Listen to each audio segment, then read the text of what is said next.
देखो एक घटना मुझे याद आ रही है। अब क्या इसके चक्कर में रहेंगे तो दूसरे पिट जाएंगे बेचारा। हो गया कार्यक्रम है ना, यही समाप्त। देखो मुझे एक घटना याद आ रही है। एक अंग्रेज आ गया काकरोली बस स्टैंड पे। वो एक फल विक्रेता फल बेच रहा। उसने एक टोकरे में $8 पूछा, व्हाट इज दिस? काकरोली वाले ने कहा दिस इज एन एप्पल। अंग्रेज ने कहा तुम्हारे यहाँ बहुत छोटे छोटे होते हैं, हमारे यहाँ बहुत बड़े बड़े होते हैं। काकरोली वाले ने देखा होते होंगे, अपने क्या लेना देना। अंग्रेज ने फिर दूसरा प्रश्न पूछा, व्हाट इज दिस? अंग्रेज ने कहा दिस इज एन ऑरेंज।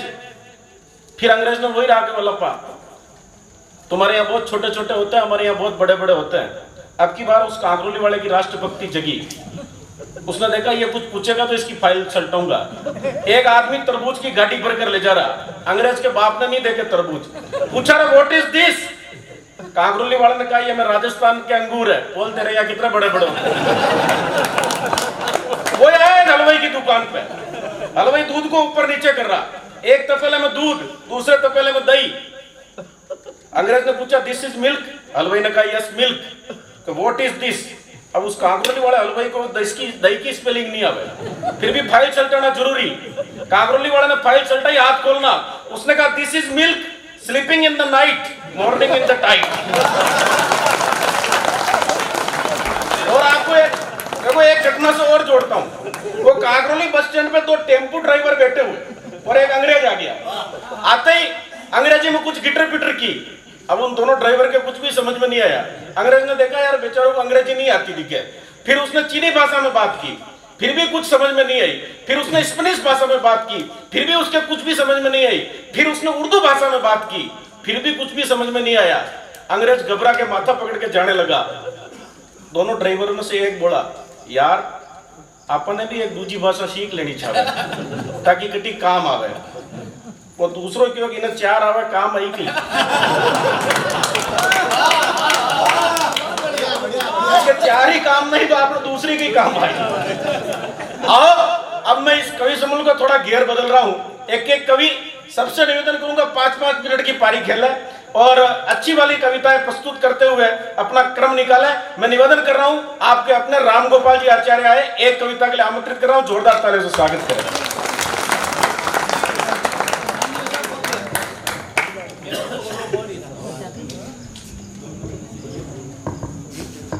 भगवान गणपति के चरणों में वंदन, मंच को नमन, मेरे बुजुर्गों को नमन, भगवान केशवराज के चरणों में प्रणाम करते हुए मैं कोई कवि नहीं हूँ, लेकिन भाई सूर्य प्रकाश जी, भाई सतीश जी के कहने से आपके समक्ष हाजिर हूँ।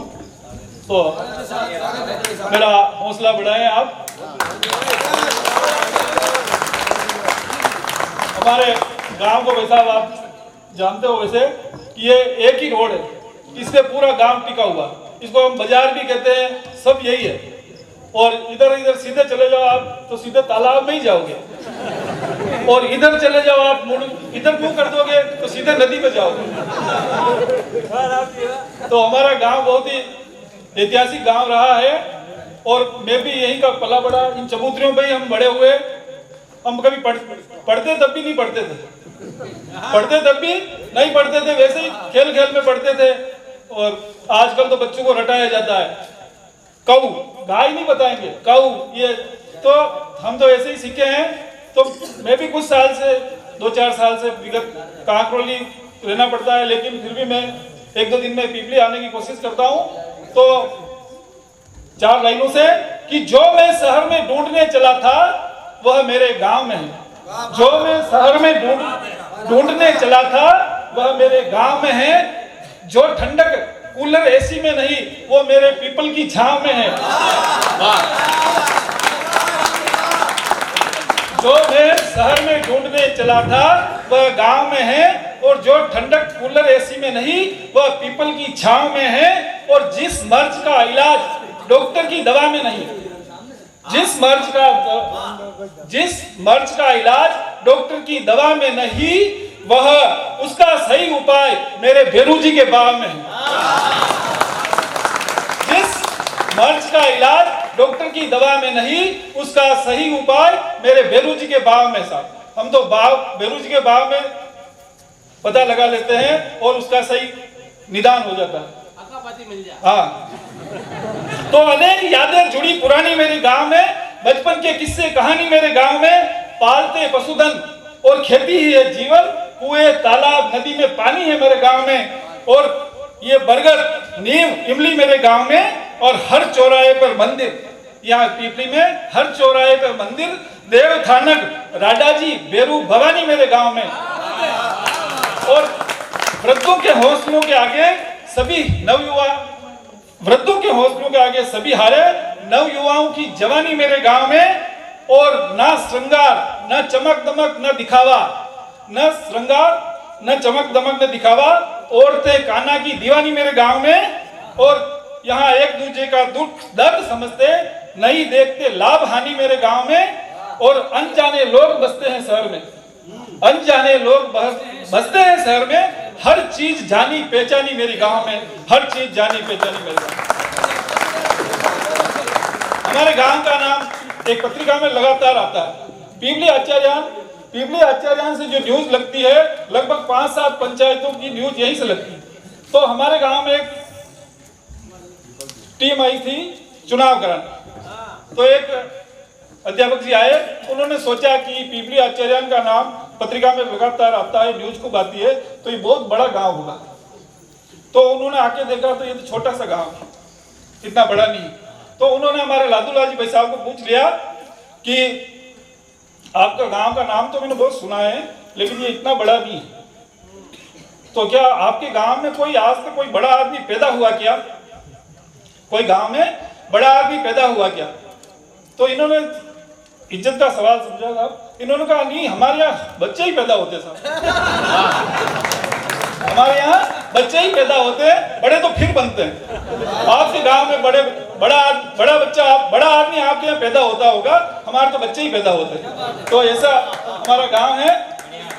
तो मेवाड़ की बात चली है, भाई नरेंद्र सिंह रावल ने आपको महाराणा प्रताप की कविता सुनाई, तो मैं मेवाड़ की बात करूंगा कि मेवाड़ धरा के वीरों ने शत्रु के सोनित से नाले पाटे हैं। मेवाड़ धरा के वीरों ने शत्रु के सोनित से नाले पाटे हैं, दुश्मन को राणा ने अश्व सहित 2 भागों में बांटे हैं।